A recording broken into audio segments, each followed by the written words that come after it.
मित्रांनो, काल बऱ्याच भागामध्ये पावसाने चांगली हजेरी लागली व वादळामुळे भरपूर शेतकऱ्यांचे नुकसान देखील झालेले आहे।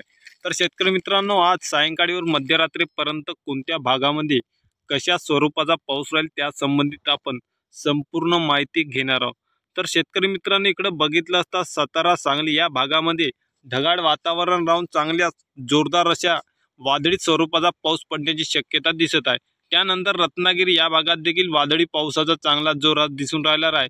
तसेच पुणे ते इकडे बघितलं असता अडकूज, सोलापूर, लातूर, अहमदनगर, बिदार, सोलापूर या भागामध्ये लातूर या भागामध्ये विजांच्या कडकडाटासह चांगला जोरदार असा पाऊस हा पडणार आहे। त्यानंतर शेतकरी मित्रांनो, इकडे नांदेड इकडे या भागामध्ये ढगाळ वातावरण राहून काही ठिकाणी तुरळक पाऊस पडण्याची शक्यता आहे, काहीच भागामध्ये फक्त।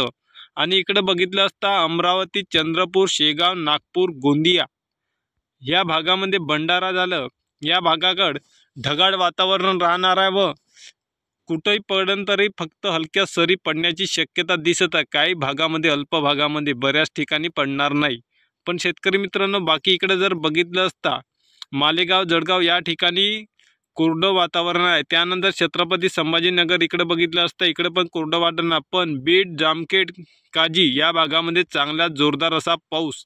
पैठण तिकडं माजलगाव, अहमदनगर या परिसरात जामखेड, बीड, काजी, माजलगाव, पैठण या भागामध्ये जोरदार गारपीट स्वरूप वादळी स्वरूपाचा पाऊस हा सायंकाळपर्यंत होणार आहे।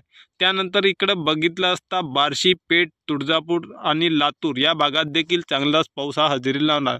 तर शेतकरी मित्रांनो, आता इकडे बघितलं असता सोलापूर, पंढरपूर आणि वैजापूर, सांगली, रायबाग इकडं जामखडी या भागापर्यंत चांगला असा पावसाचा आगमन दिसत आहे।